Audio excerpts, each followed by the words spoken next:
गुरु प्यारे साध संगत जी, राधा स्वामी जी। प्यारी साध संगत जी, आप सभी के भीतर बैठे कुल मालिक को प्रणाम, आप सभी को प्रणाम। संगत जी, आज के इस रूहानियत भरे सत्संग में स्वामी जी महाराज की वाणी दी गई है। आपने आज के इस सत्संग द्वारा शब्द से जुड़ने पर जोर दिया। वह शब्द जो रूह को उसके असल घर लेकर जाता है, पापियों को भी तार देता है, अमीर गरीब सबके पास है। उस शब्द से कैसे जुड़ना है, इसके बारे में भी आपने आज के इस सत्संग द्वारा बड़े ही विस्तार पूर्वक समझाया।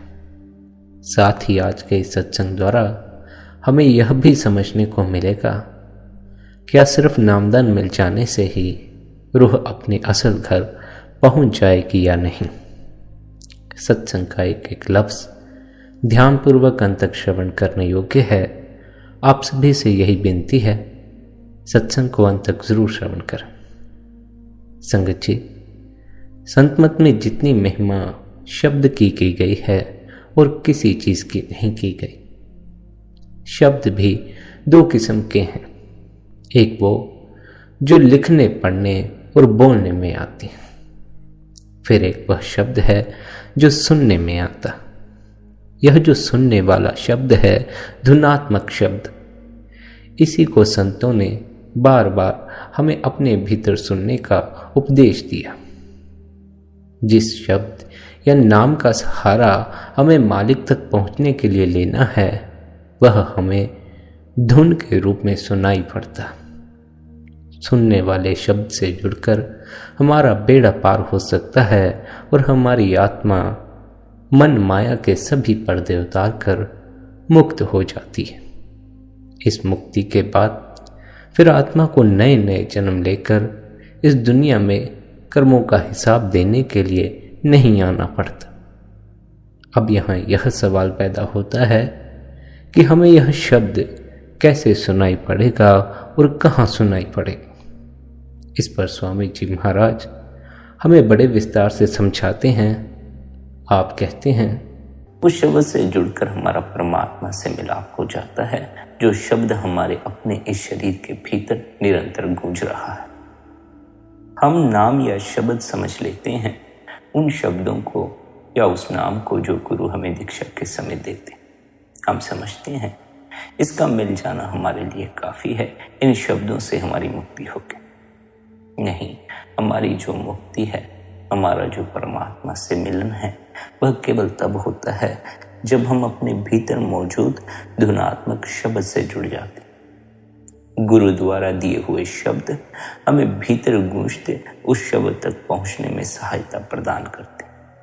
लेकिन जो भीतर का शब्द है वह बोलने में नहीं आता, वह पढ़ने में नहीं आता। भीतर के शब्द को केवल हम सुन सकते हैं। जो शब्द गुरु ने हमें दिए हैं उन्हें हमें बोलना पड़ता है, उनके लिए हमें अपनी अकल का इस्तेमाल करना पड़ता है। जिस शब्द से हमें जुड़ना है वह शब्द अकल से परे है, इस अकल में नहीं आता। वह शब्द केवल सुनने का विषय है।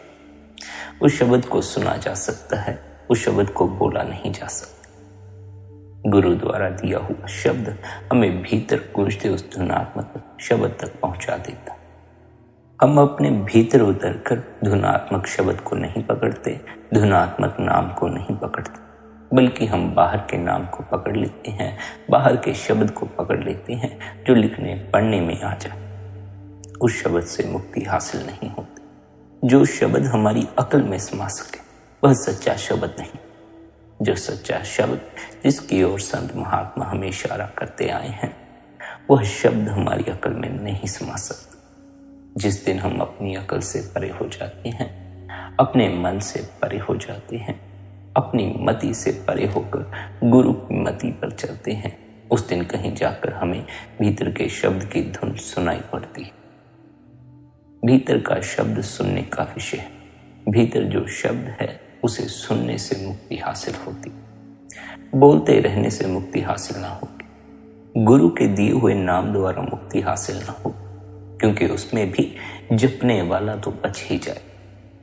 यदि हम गुरु के दिए हुए नाम को ही सच्चा नाम समझकर बैठ गए हैं, तब फिर हमारा परमात्मा से मिलन नहीं हो पाएगा, क्योंकि गुरु द्वारा दिया हुआ नाम मन की मौजूदगी, अक्ल की मौजूदगी, या यूं कहो मैं की मौजूदगी में ही जपा जा सकता। जिस दिन हमारे भीतर से मैं भाव निकल जाता है, जिस दिन हम अपनी अक्ल को छोड़कर अपने भीतर सरकते हैं, उस दिन कहीं जाकर हमें भीतर सच्चा नाम सुनाई पड़ता। हमें उस नाम से जुड़ना है जो भीतर धुन के रूप में मौजूद है। हमें अपने भीतर उतरकर उस शब्द से जुड़ना है जो भीतर धुन के रूप में गूंज रहा है। गुरु द्वारा दिया गया नाम भीतर गूंजते धुनात्मक नाम से जुड़ने में सहायता प्रदान करता, लेकिन वर्णात्मक शब्दों से कभी मुक्ति हासिल नहीं होती, वर्णात्मक नाम से कभी मुक्ति हासिल नहीं होती। मुक्ति तो धुनात्मक नाम से ही हासिल होती है, मुक्ति तो धुनात्मक शब्द से जुड़कर ही हासिल होती। आप समझाते हैं कि हम तब तक उस शब्द से नहीं जुड़ सकते जब तक हमारा ख्याल 9 दरवाजों में फैला हुआ। हमें तब तक भीतर उस शब्द की ध्वनि सुनाई नहीं पड़ती जब तक हम 9 दरवाजों में भटक रहे हैं, क्योंकि तब फिर हमारा मन से संबंध जुड़ा हुआ होता है। उस क्षण हम मन से परे नहीं हो पाते, अपनी अकल से परे नहीं हो पाते। जब हम अपने ख्याल को 9 दरवाजों से समेट लेते हैं, तब कहीं जाकर हमारा मन से तादात्म्य छूटना शुरू होता है, हम मन से परे होना शुरू होते हैं। यदि सद्गुरु हमसे बार बार कहते हैं कि अपने ख्याल को तीसरे तिल पर ठहराओ, अपने ध्यान को तीसरे तिल पर पक्का करो, तो उसका कारण केवल यही है कि जब तक हमारा ख्याल तीसरे तिल या इस 10वें दरवाजे पर पक्का नहीं है, तब तक हमें भीतर शब्द की ध्वनि सुनाई नहीं पड़ती, तब तक हमें भीतर गूंजता हुआ वह सच्चा नाम सुनाई नहीं पड़ता। हमारा ख्याल 9 दरवाजों में फैला रहता।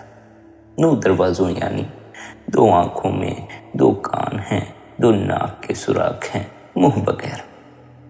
हमें यदि किसी दृश्य का अनुभव है तो उन दृश्यों का जो हमने इन आंखों द्वारा देखे। हमें यदि किसी धुन का अनुभव है, किसी संगीत का अनुभव है, तो केवल उन्हीं का जो हमने इन बाहरी कानों से सुने हों।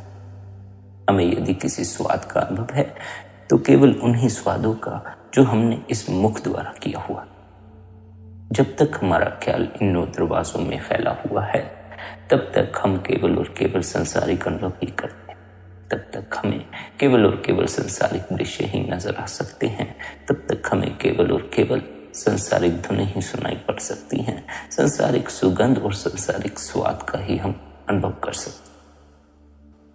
जिन भीतर के नज़ारों की बात सद्गुरु करते हैं, जिस भीतर की सुगंध की बात सद्गुरु करते हैं, जिस भीतर की धुन की बात सद्गुरु करते हैं, वह इन 9 दरवाजों में नहीं, वह इन बाहरी आंखों, इन बाहरी कानों, इन बाहरी नाक के सुराखों में नहीं। वह तो भीतर की बात है। भीतर की आंख खोलकर भीतर के नज़ारे देखे जा सकते हैं। भीतर के कान खोलकर भीतर की धुन को सुना जा सकता है, भीतर के नाद को सुना जा सकता है। जिस तरह हमें अभी केवल बाहर के स्वादों का ही अनुभव है, उसी तरह हमारे भीतर भी स्वाद भरपूर है, लेकिन हमें भीतर के स्वाद का कोई अनुभव नहीं। जिसे एक बार भीतर का स्वाद लग जाए, वह संसारिक स्वादों के पीछे नहीं भागता। हमें भीतर के स्वाद की कोई खबर नहीं, हमें केवल संसारिक स्वादों की खबर है। इसलिए हमारा ख्याल बार बार संसारिक स्वादों की तरफ खींचा चला जाता है। हम संसारिक स्वादों की तरफ भागते चले जाते हैं। जिस साधक ने इन 9 दरवाजों से अपने ख्याल को समेटकर तीसरे तिल या इस 10वें दरवाजे से जो अपने ख्याल को परे ले गया, उसी को भीतर शब्द का स्वाद लगता है, उसी को भीतर शब्द की ध्वनि सुनाई पड़ती है। भीतर के नज़ारे देखने हैं तो इन आंखों से अपने ख्याल को ऊपर लाओ, तीसरे तिल पर पक्का करो, अपने भीतर की आंख खोलो। जब तक इन बाहरी आंखों में उलझे हुए हो, भीतर का कोई नज़ारा नजर नहीं आएगा। केवल और केवल संसारिक नज़ारे ही देख सकते हो, संसारिक दृश्य ही देख सकते हो। ना केवल ये आंखें, बल्कि बाकी जो दरवाजे हैं जो हमारे ख्याल को बार बार संसार की तरफ ले जाते हैं, हमें इन सभी 9 दरवाजों से अपने ख्याल को समेट लेना। हमारा ख्याल तीसरे तिल पर कैसे पक्का होता है, कैसे हम 9 दरवाजों से अपने ख्याल को समेटकर इस 10वें दरवाजे से परे ले जा सकते हैं, उसका उपाय हमें संत सद्गुरु समझाते हैं। उसके लिए संत सद्गुरु हमें अभ्यास की युक्ति दे देते हैं, ध्यान या भजन सिमरन की युक्ति दे देते हैं। यदि हम निरंतर भजन बंदगी करें, निरंतर ध्यान में बैठें, निरंतर अपने गुरु द्वारा दिए हुए अभ्यास की पालना करें, तो एक क्षण अवश्य आता है जब हमारा ख्याल 30वें तिल पर पक्का हो जाता है, जब हमारा ख्याल 9 दरवाजों से निकलकर इस 10वें दरवाजे से पार जाना शुरू हो जाता है। 10वें दरवाजे से पार जाकर इस 3रे तिल को भीतर से भेद कर सत्य के जगत की खबर लगती है, उस अदृश्य जगत की खबर लगती है जो हमारे भीतर ही मौजूद है। भीतर की आंख भीतर के जगत का दर्शन करवा सकती है, बाहर की आंखें बाहर के जगत का दर्शन करवा सकती। भीतर का अपना स्वाद है, संसार का अपना स्वाद। यदि संसार का स्वाद चखना है तो 9 दरवाजों में भटकते रहो। आंख, नाक, कान, मुंह, इन्हीं में अपने ख्याल को अटकाए रखो, संसार के अनुभव ही होते रहें। जिसे भीतर के अनुभव करने हैं उसे अपने ख्याल को 3रे तिल पर ठहरा लेना चाहिए, उसे अपने ख्याल को इन आंखों से भी ऊपर ले आना चाहिए। जब हम अपने ख्याल को 3रे तिल पर पक्का कर लेते हैं तब कहीं जाकर हमें भीतर के जगत की खबर लगनी शुरू होती, वरना तो हमें भीतर के जगत की कभी कोई खबर लग ही नहीं पाती। जब हमारा ख्याल, हमारा ध्यान गुरु के दिए सिमरन द्वारा 3रे तिल पर पक्का होता है, तब कहीं जाकर हमें अपने भीतर शब्द का स्वाद लगता है, शब्द की ध्वनि सुनाई पड़ती। जब तक हमारा ख्याल 9 दरवाजों में भटकता है, हमारा ख्याल जब तक 3रे तिल पर पक्का नहीं होता, ना हमें शब्द सुनाई पड़ता है, ना हमें भीतर का कोई नजारा दिखाई पड़ता है, ना हमें अपने भीतर कोई प्रकाश दिखाई पड़ता। जो गुरु से सिमरन लेकर भी अपने ख्याल को 9 दरवाजों से ऊपर नहीं लाए, सिमरन के समय भी 9 दरवाजों में ही भटकते रहे, मन में ही भटकते रहे। कभी आंख से किसी को देख लिया तो ध्यान के समय उसी में खोए रहे, कभी मुख को किसी चीज का स्वाद लग गया तो ध्यान के समय भी उसके स्वाद में खोए रहे। कभी किसी दरवाजे ने ख्याल को खींच लिया, कभी किसी दरवाजे ने ख्याल को खींच लिया। जब तक हमारा ख्याल इन 9 दरवाजों की तरफ बहता रहेगा, हम मालिक से मिलाप ना कर सके। हमें चाहिए कि हम अपने ख्याल को इन 9 दरवाजों से ऊपर लाएं। संसारिक भोगों के अनुभव से ऊपर के अनुभव हमें करने हैं, और उसके ऊपर के अनुभव हमें केवल तब हो सकते हैं जब हम इस संसार से अपने संबंध को धीरे धीरे तोड़ना शुरू करें। संसार से संबंध अपने आप ही टूटना शुरू हो जाता है जब हम निरंतर ध्यान में बैठते। निरंतर ध्यान में बैठने से हमारा ख्याल 9 द्वारों की तरफ जाना बंद हो जाता है और हमारा ख्याल भीतर 3रे तिल पर ठहरना शुरू कर देता। जब हमारा ख्याल 9 दरवाजों की तरफ जाता है तब हम संसार से जुड़ते चले जाते। जिन्होंने अपने ख्याल को मोड़कर 3रे तिल पर पक्का कर लिया, उन्हें संसार में भटकने की आवश्यकता नहीं रह जाती। उन्हें संसार की कोई वासना, संसार की कोई वस्तु, संसार का कोई लोभ अपनी ओर नहीं खींचता, बल्कि उन्हें इस सत्य की खबर लग जाती है कि इस संसार को तो छोड़ ही जाना, क्यों ना उसे ही पा लिया जाए, उसके पास ही पहुंच जाया जाए जिसके पास अंत में जाना। उस मालिक से मिलना है तो संसार की भीतर से चाह छोड़ देनी होगी। संसार की चाह बार बार संसार में लेकर आती रहेगी। जिसके भीतर परमात्मा की चाह प्रगाढ़ हो गई वह परमात्मा में समा जाता। जिसके भीतर संसार की चाह प्रगाढ़ हो गई वह संसार में समा जाता। सच तो यह है कि जिसके भीतर संसार की चाह पैदा हो गई वह मिट्टी में समा जाता। उसके जीवन भर की मेहनत का कोई मूल्य नहीं रह जाता जैसे ही वह मिट्टी में समाता। हम यह जो इतना दुख जिंदगी में भोगते हैं, जिस दिन हम मिट्टी में समा जाएंगे हमारे ये सारे दुख मिट जाएंगे। जिस परिवार की चिंता आज हमें है, हमारी मिट्टी में समाने के बाद इसकी कोई चिंता हमारे सर पर ना होगी। जिस नौकरी की चिंता आज हमें है, जिस भूख की चिंता आज हमें है, जिस नींद की चिंता आज हमें है, जिस दिन हम मिट्टी में समा गए ये सारी चिंताएं समाप्त हो जाएंगी। जीते हैं तो अनेकों समस्याएं खड़ी, गिर गए मिट्टी में मिल गए तो सभी समस्याएं मिट्टी में मिल जाएं। हमें इस बात का कोई स्मरण नहीं कि हमने एक दिन मिट्टी में मिल जाना। यदि इस बात का स्मरण हो तो हम जिंदगी में इतनी चिंता नाहक लेकर ना फिरें। आधी से ज्यादा चिंता तो हमने ऐसी इकट्ठी कर ली है जिसका हमारे जीवन में कोई मूल्य नहीं। जी रहे हैं, जीते जीते कई मुकाम आए हैं, इसलिए साथ ही सभी का बोझा ढोते चले आए। इस बात को कभी मत भूलना कि एक समय था जब हम जन्मे भी नहीं थे, हम इस धरती पर थे ही नहीं। हमारे सर पर ना नौकरी की चिंता थी, ना परिवार की चिंता थी, ना ही किसी से झगड़े की कोई चिंता थी, ना ही कोई और अन्य तरह की हमारे जीवन में चिंता थी। हमारा कोई अस्तित्व ही नहीं था। एक दिन ऐसा आएगा जब फिर हमारा अस्तित्व मिट जाएगा। लेकिन जितने समय के लिए हमारा अस्तित्व मौजूद है, यह शरीर मौजूद है, हम इस कदर चिंता लेकर घूमते हैं, इस कदर बोझा लेकर घूमते हैं कि यह साल जो हमें उस मालिक ने जीने के लिए दिए हैं, इस शरीर में विचरने के लिए दिए हैं, वे कुछ साल तो इन चिंता और परेशानी में ही निकल जाते, बोझा ढोने में ही निकल जाते हैं। जीना तो कभी कभार ही हो पाता है। बड़ी कम घड़ियां हमारे जीवन में आती हैं जब हम असल में जी पाते। हम जीते कम हैं, बल्कि जीने के बारे में सोचते ज्यादा हैं, विचार ज्यादा करते हैं, जीने की तैयारी ज्यादा करते हैं, जीते कम है। जीने के लिए सुरक्षा ज्यादा करते हैं, लेकिन जीते कम। हमें जीना चाहिए और बेफिक्री से जीना चाहिए।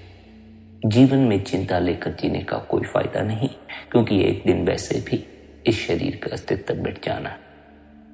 जिसके जीवन में जो दुख है, जो समस्या है, उसके मिटते ही उसके लिए वे चिंताएं, वे समस्याएं मिट जाएंगी। दूसरे के लिए मिटे या ना मिटे, लेकिन उसके लिए सारी समस्याएं मिट जाएंगी। यहाँ ऊपर ऊपर से देखने पर ऐसा लगता है जैसे मानो सभी की परेशानी, सभी की चिंता एक साथ जुड़ी हुई, लेकिन भीतर प्रत्येक व्यक्ति अपनी समस्या से परेशान है, अपने मन, अपने विचारों से परेशान है, अपनी ख्वाहिशों से परेशान। इसलिए जो मिटता चला जाएगा, उसकी अपनी चिंताएं, परेशानियां उसके लिए समाप्त होती चली जाएगी। जो मिट ही गया, भला उसके लिए क्या परिवार की फिक्र, जो मिट ही गया, भला उसको क्या नौकरी की फिक्र, जो मिट ही गया, भला उसको क्या धन की फिक्र, क्या भूख की फिक्र।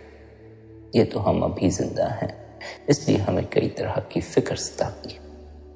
हम भूल ही चुके हैं कि एक समय था जब हमारा कोई अस्तित्व इस संसार में था ही नहीं। एक समय फिर ऐसा आएगा जब हमारा इस संसार में कोई अस्तित्व नहीं रह जाएगा।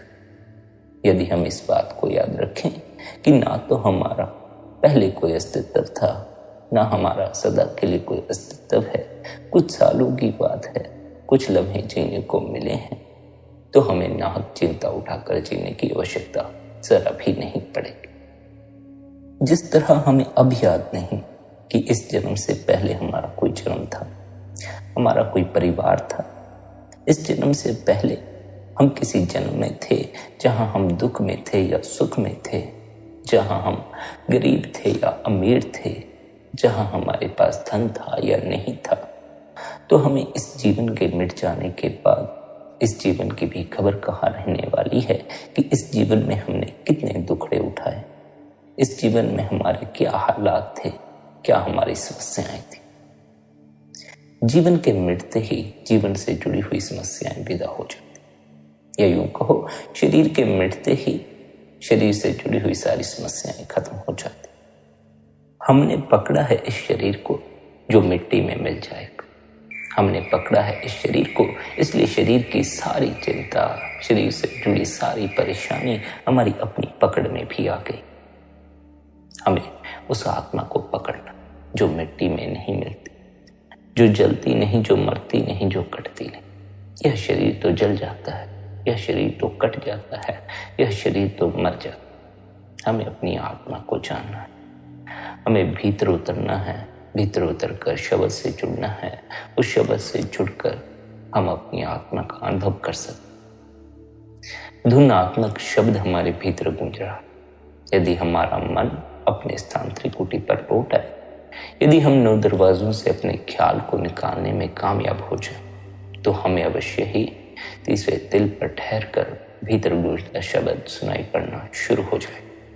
जब तक हमने अपने ख्याल को तीसरे तिल पर पक्का नहीं किया, जब तक हमारा ख्याल 9 दरवाजों में भटक रहा है, तब तक हमें भीतर के शब्द की ध्वनि सुनाई न पड़ेगी और हम कभी भी सद्गुरु की बात पर पूर्ण विश्वास न कर सकेंगे कि हमारे भीतर शब्द है, प्रकाश है।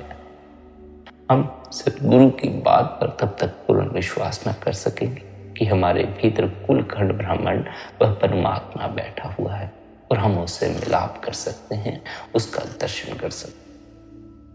हमें तो आंखें बंद करके ध्यान के समय, भजन के समय अंधकार ही अंधकार नजर आता है, या फिर लोगों के विचार नजर आते हैं, संसारिक पदार्थों के विचार नजर आते हैं, काम के विचार नजर आते हैं, क्रोध के विचार नजर आते हैं, कई तरह के विचार हमें पकड़े हुए हैं। हम आंख बंद करके बैठे हैं तब भी हमारा ख्याल 9 द्वारों में ही फैला हुआ है। किसी न किसी ढंग से हम 9 द्वारों से जुड़े हुए हैं, आंखों से जुड़े हैं, नाक से जुड़े हैं, मुख से जुड़े। भीतर या तो संसारिक दृश्य घूम रहे हैं, या संसारिक पदार्थों की इच्छा घूम रही है, या संसारिक स्वाद घूम रहे हैं। जब तक हमारे भीतर संसार का ख्याल कायम है, हमारा ख्याल 9 द्वारों की तरफ दौड़ता चला जाएगा और हमें कभी भी शून्य में प्रवेश नहीं मिल पाएगा। हम भीतर के शब्द को सुन नहीं पाएंगे। संत सद्गुरु हमें बार बार इसलिए समझाते हैं कि अपने ख्याल को तीसरे तिल पर पक्का करो। जब तक ख्याल तीसरे तिल पर पक्का ना हुआ, 9 द्वारों में भटक रहे हो, भीतर का संगीत सुनाई ना पड़े। जब तक भीतर का शब्द सुनाई ना पड़ा, मुक्ति हासिल ना होगी, परमात्मा से मिलन ना होगा। भीतर के शब्द को केवल सुनने भर से ही, भीतर के शब्द से केवल अपनी लिप को जोड़ देने भर से ही मालिक से मिलाप हो जाता है। फिर न पूजा की आवश्यकता रहती है, न प्रार्थना की आवश्यकता रहती है, न कहीं जाने की आवश्यकता रहती है, न भजन करने की आवश्यकता रहती है, न ध्यान करने की आवश्यकता रहती है। भीतर गूंजता शब्द, भीतर गूंजता सच्चा नाम यदि पकड़ में आ जाए तो फिर कुछ करने की आवश्यकता नहीं रहती। बस उस शब्द से अपनी लिप को जोड़ देना होता है। वह शब्द आपको सुनाई पड़ता रहता है, आपको उस शब्द को सुनना होता। केवल उस शब्द को सुनते सुनते ही आप मालिक तक पहुंच जाते हैं। इतना आसान मार्ग है, लेकिन असल कठिनाई उस शब्द तक पहुंचने में आती है। शब्द तक पहुंच गए, शब्द से अपने ख्याल को जोड़ा तो मालिक तक आसानी से पहुंच गए।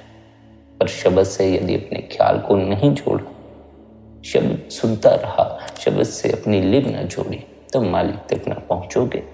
शब्द से अपने ख्याल को जोड़कर मालिक तक आसानी से पहुंच जाओ।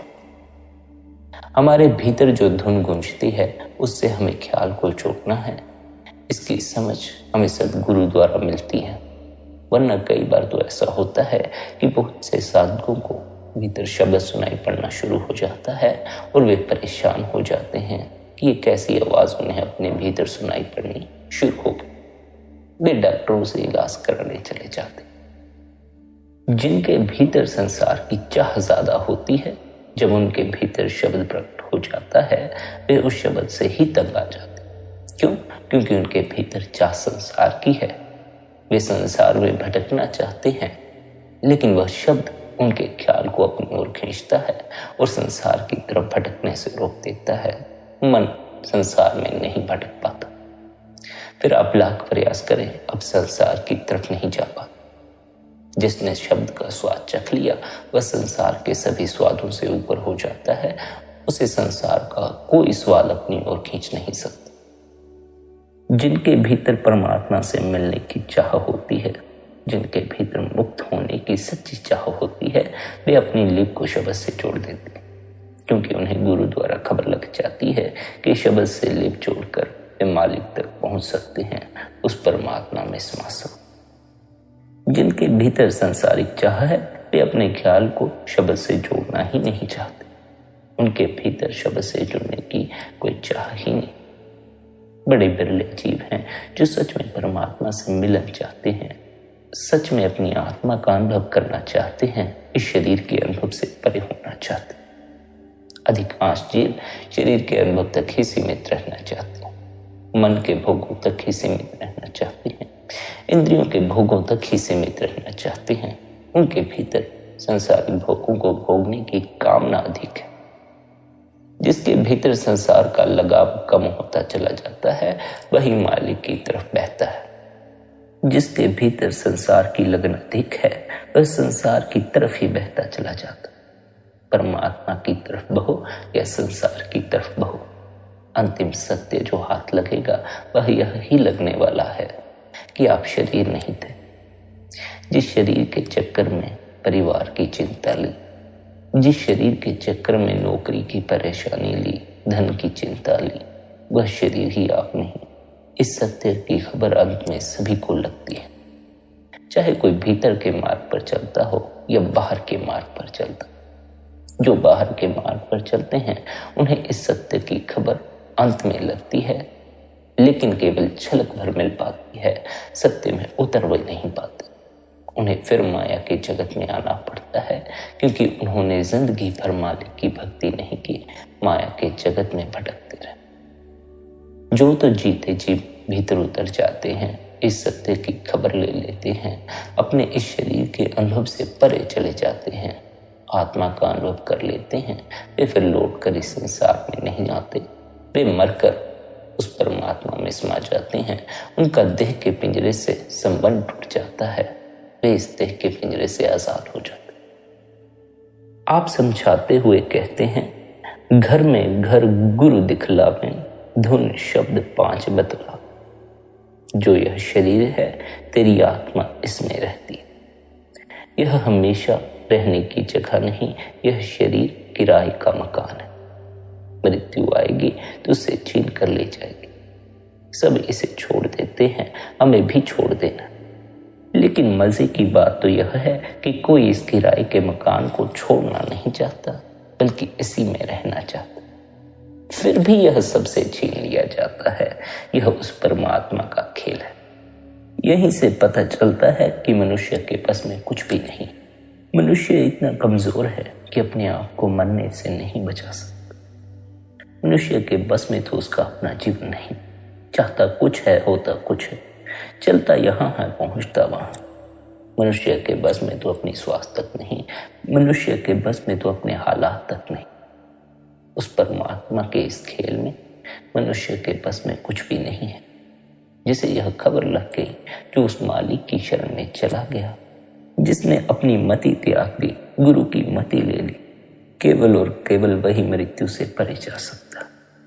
अपनी मति में फंसे रहकर मृत्यु से परे कभी नहीं जाया जा सकता।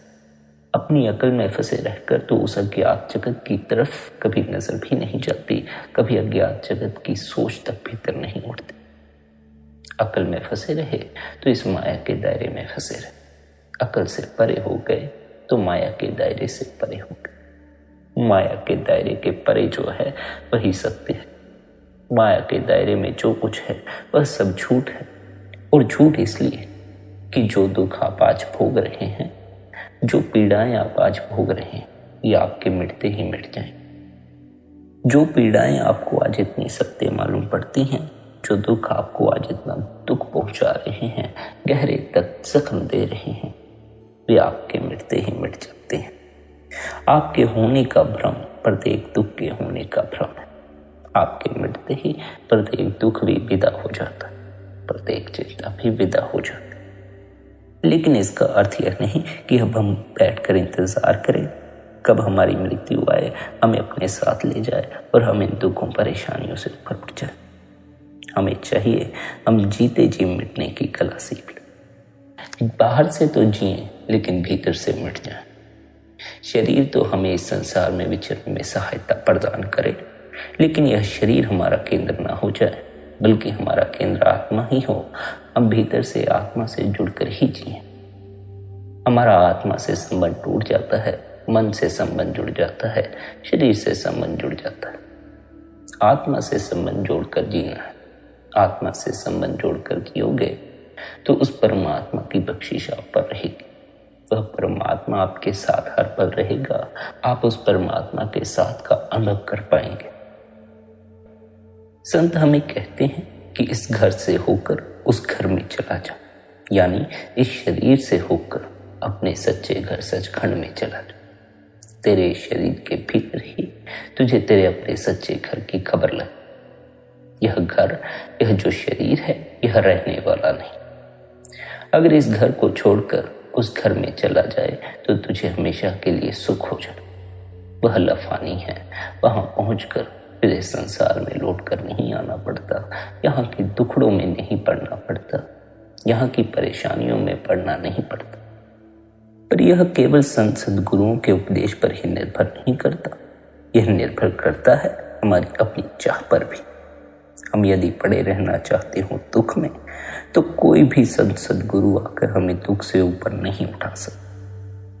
हम पड़े रहना चाहते हो परेशानी में, इस संसार में 9 द्वारों, तो कोई सद्गुरु आकर हमें इन 9 द्वारों से ऊपर नहीं ला सकता, हमें इस संसार में भटकने से नहीं रोक सकता। ये निर्भर हम पर करता है कि हमारे भीतर अधिक खिंचाव किस तरफ है। जिनके भीतर अधिक खिंचाव गुरु या परमात्मा की तरफ है, वे परमात्मा से जुड़ने के लिए हर तरह के उपाय करते हैं और गुरु के दिए हुए अभ्यास पर चलकर पूर्ण गुरु की संगति करके वे भीतर उतर भी जाते हैं और मालिक से मिलाप कर भी ले। जिनके भीतर चाह ही नहीं, जो मालिक से मिलाप करना ही नहीं चाहते, वे मालिक से मिलाप कर कैसे पाएंगे। आपकी जो गहरी से गहरी चाह है, आप उसकी तरफ खींचे चले जाते हैं। जो चाह भीतर गहरे में खड़ी कर लोगे, उसकी तरफ ही खींचते चले जाओगे। संसार की करोगे, संसार की तरफ बहते रहोगे, किसी न किसी ढंग से संसार में भटके रहोगे। 9 द्वारों से ख्याल फैलता रहेगा, नीचे ही नीचे जीवन व्यतीत हो जाएगा।